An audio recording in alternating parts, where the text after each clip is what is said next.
What's up, guys? It's Jordy, and I'm hanging out with Rob on Front Row Live.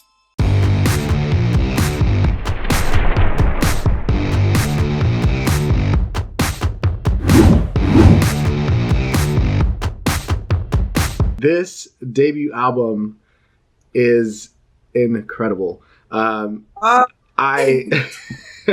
I don't have enough words to say about this record. Wow. I love how the introduction, which is the title track, I love how it gives me this like cinematic kind of vibe. But I also love that when I'm listening to Mind Games, the album as a whole, I know you're like opening up to your audience and you're giving us your emotions and your feels, but like some of these songs are so fun and catchy that it's like, how do you make sad lyrics feel so fun and catchy the way that you did with this record? So I mean, I love that that's what you got from the record, because I think that's been my goal as an artist, kind of like subconsciously, like since the very beginning of like my career. Like the very first song I put out ever was like a dancey, boppy song, very much about like a breakup, and like Just Friends, which is like another old one of mine, which is like very upbeat, is about like being friend zoned. So I feel like that theme of like sad lyric under like very bubbly production has like always been something that I've done. And I think at the end of the day, it's because I don't know, I've always been a very sensitive guy. I've always worn my heart on my sleeve, but I also am a sucker for pop music, and I just absolutely love it. And so being able to kind of finish those two together is like the goal always. And I think the album is like a good example of that. And I'm so happy you enjoyed it. I feel like that's a challenge though, like being able to write, open up so much the way that you do with your music, and like having that pop kind of element to it. Like, how do you not lose the identity of the lyrics and the situation when you're giving us this like upbeat, poppy kind of style of music? Oh my gosh, that's such a good question. Honestly, like, I mean, it's funny, like, I've looked up to so many artists, like, over the years, like, especially, like, a Julia Michaels, for example. Like, I feel like she's, like, the perfect example, and what I look for in, like, good songwriting is, like, putting that, like, conversational, very raw lyric under, like, a sick pop production. And honestly, it's like, you want it stuck in their heads. You want them to be singing it over and over. And if they're able to sing it over and over because of how catchy the melody is, and like maybe there's a message in that lyric that I've been wanting them to kind of grasp, and they're singing it over and over, you know what I mean? It's getting ingrained in their mind. And so I don't know, it happens like very organically. Like I'm very lucky to work with some like incredible producers who are some of my very close friends, and like songs like Till It Hurts and Long Distance, and like all these very poppy, big productions on the record wouldn't have happened without them. But it's also, yeah, it's always very important for me to be very honest and like vulnerable in my lyrics. So I love it all. I love it all. Since you touched on Till It Hurts, or you mentioned Till It Hurts, I love how you go from melodic singing to like these falsettos like nothing. I felt like, but how do you have that kind of control? What kind of like training did you have in order to control the falsetto the way that you do? Like it's so smooth. Oh, thank you so much. It's so funny because honestly, for me, when I'm able to flip up, it's like a safe place for me vocally, because it's like not me straining like on like a high belt. You know what I mean? Like when I'm able to flip up and it works in the structure of song, like in the rendition, it's always like, okay, good. It'll give me like a second to breathe on stage when I'm performing it live. But honestly, yeah, I've always had like a super high voice. I've always been really comfortable in my falsetto. I had a great voice teacher in high school who I studied with for like 4 years. He was like a classical singer, so I was learning technique from him and applying it to like, at the time more like, is this me? No, I'm so sorry about that. Let me turn on do not disturb.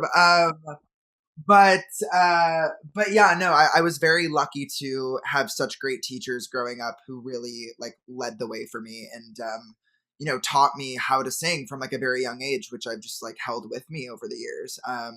But I mean, yeah, I appreciate it. I'm so glad you like that part of my voice, and it's really fun to explore that like with the live shows and stuff, and those reactions It's super fun. How did you go about recording this record in a time that there wasn't any live shows, any performances going on? Just because when you have these moments where it's like you're singing and then you're giving us these falsettos or you're giving us so many different vocal ranges, um, you want to make sure that you're not exhausting yourself with just one song, especially if you're going to go on tour. So, not having the live show aspect while this record was being written or recorded, how did that impact you in the recording process? That's such a good question. I mean, honestly, like, we really had no other choice but to put all of our energy, like, into the writing, like, into the creation, like, of these songs, and I was just talking about this the other day. I think 8 out of 12 of the songs were written on Zoom, that are on the album, which is, like, pretty crazy, meaning that a lot of them were also recorded remotely. For example, "I Just Wanna Be Loved" was literally I it's in my room here somewhere, but recorded on my microphone in my bed, like at home. Like literally, like send that vocal file to the producer, he puts it into the production. Like some of these songs were written in such a way, because we had no choice but to be home and to be in our rooms. And in a way, like, like that break from performance was like really difficult for me and like a lot of my artist friends. Like, we all wanted to be performing, we all wanted to be connecting with people like in real life. But I think it also like gave me an opportunity to like really grow as a writer. And I was really able to focus on the songs because,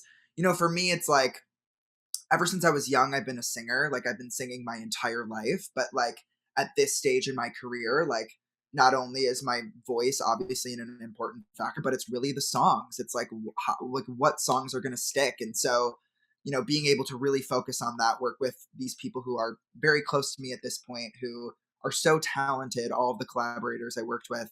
Um, it was honestly a good opportunity to get some really, really, really dope songs out of a very like lonely year. And now to be like on stage again, starting tour, it's been the most refreshing, most exciting. Like it just feels so good to be in front of real people again, and it's also comforting to kind of feel that part of me coming back really organically, just like getting on stage, seeing everyone, and like feeling like at home again. It's a really comforting feeling. So I'm just excited for the rest of tour. The fact that you were doing all of this like through Zoom or remote, you don't have one specific producer. You have various producers, and you also have a few writing collaborators as well throughout this record. So that, how do you kind of get together and work on these songs? Were you like, did you already know like track listing, identity of the record, and you said, okay, this day I'm focused with XYZ producer and XYZ co-writer? Or like how, what was that process like? Because I feel like it's a lot harder not being able to be in the same room.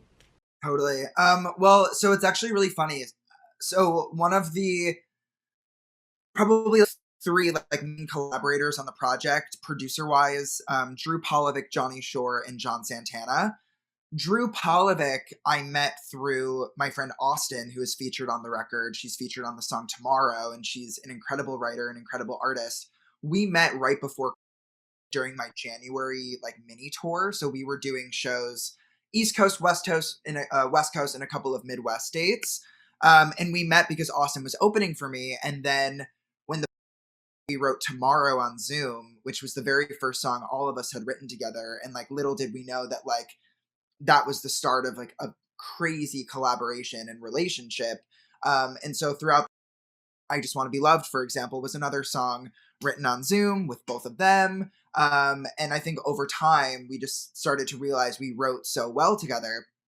On the flip side, Long Distance, producer Johnny Shore, he produced the very first song I ever put out. He's been there since the very beginning. And so to have him on this project is also incredibly special because he has seen me truly in every single stage of my career and has been by my side the entire time.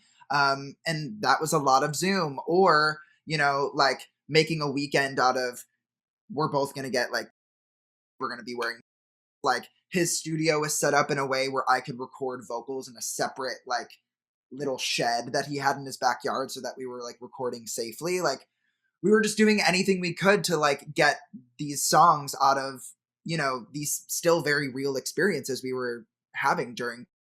And then John Santana is another producer who I worked a lot with, and he is based in Nashville, so we were just zooming every time we wrote as well. So it was a very enlightening experience to understand that you can create music via technology in this way. And I think moving forward, it's like I would ideally be in the room with people when I'm writing, but I think it also like presents the option if I want to be working with people in Nashville or people in Sweden. You know what I mean? It's possible to do it over Zoom. You also had this incredible collaboration, Sticks and Stones, with another artist that I'm like, she's been on my radar for some time, Charlotte Sands.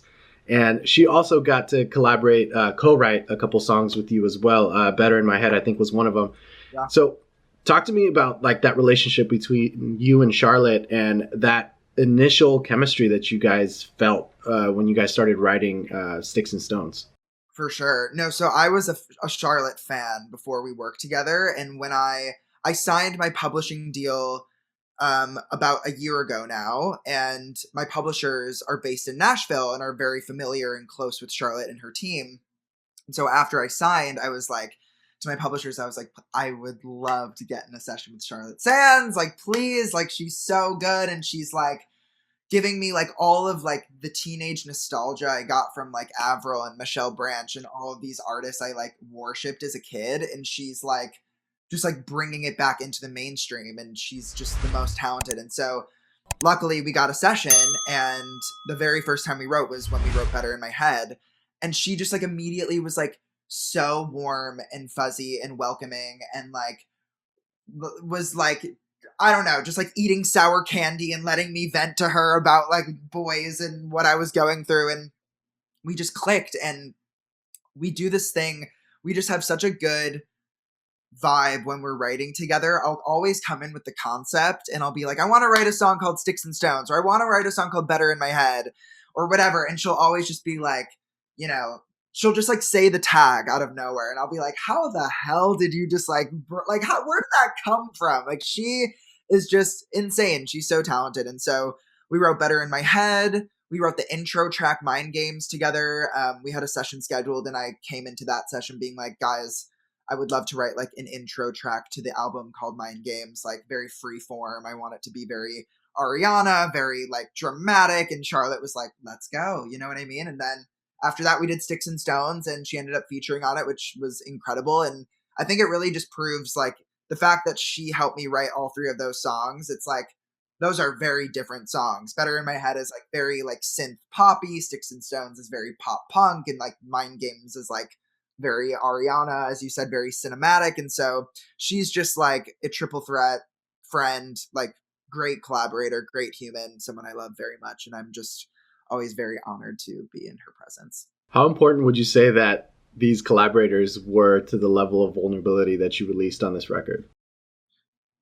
So essential.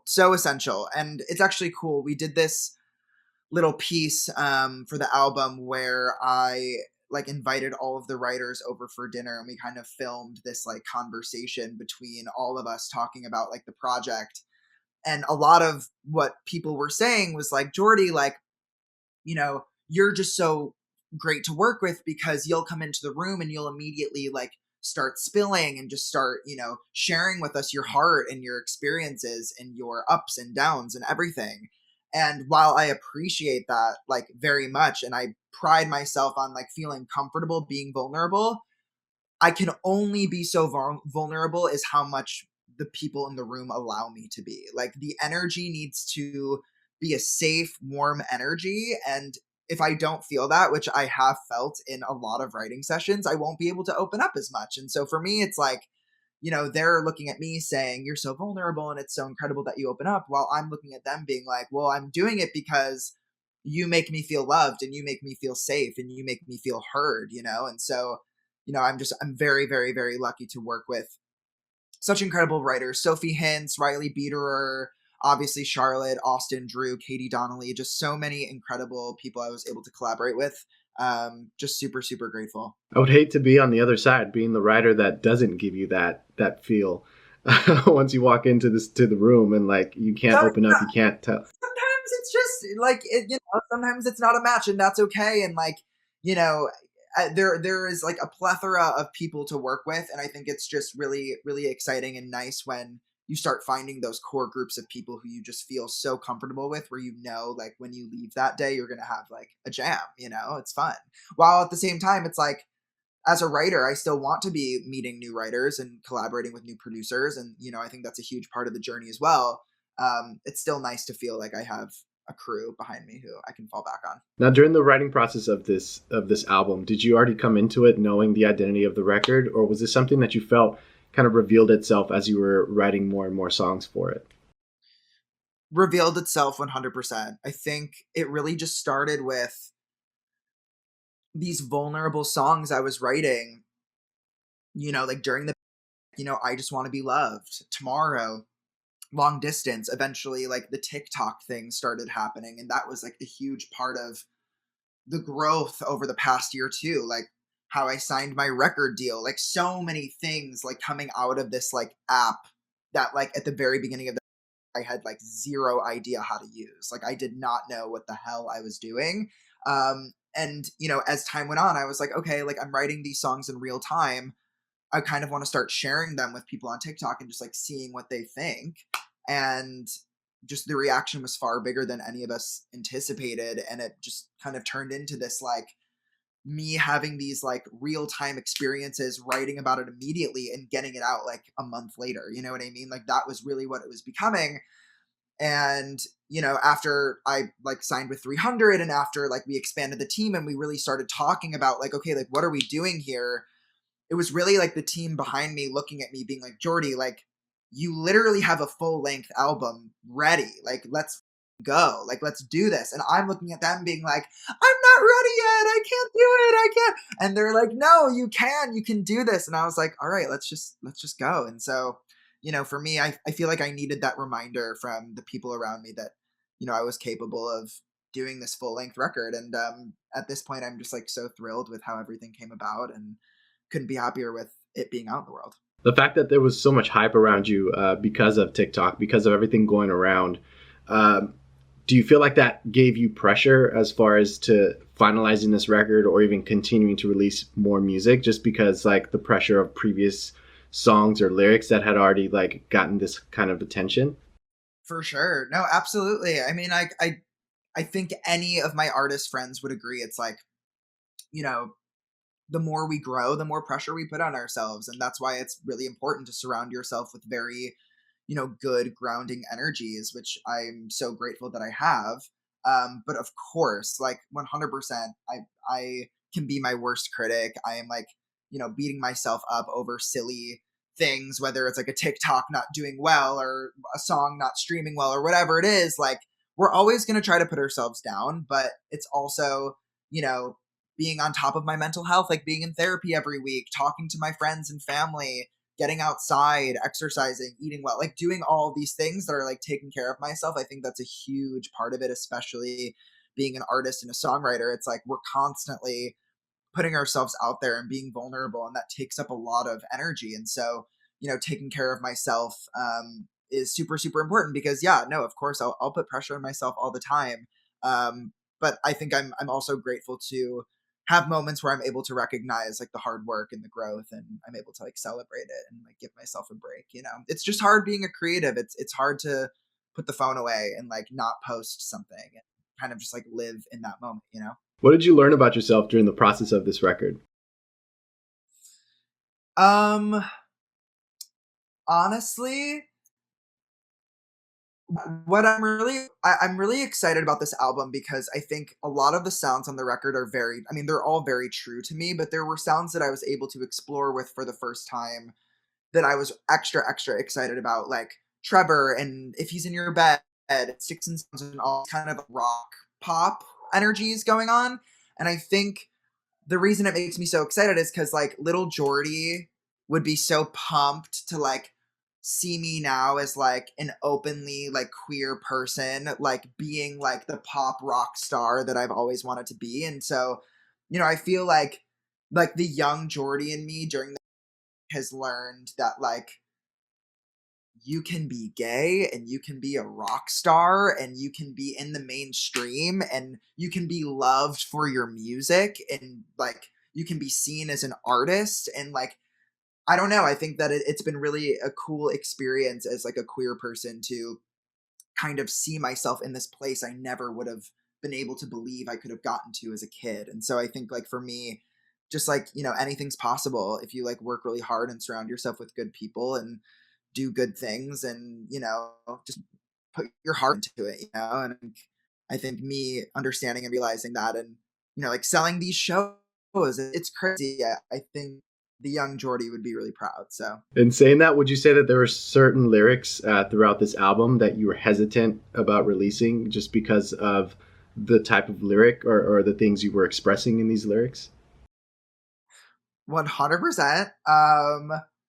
Don't cancel all your plans just for some shitty head.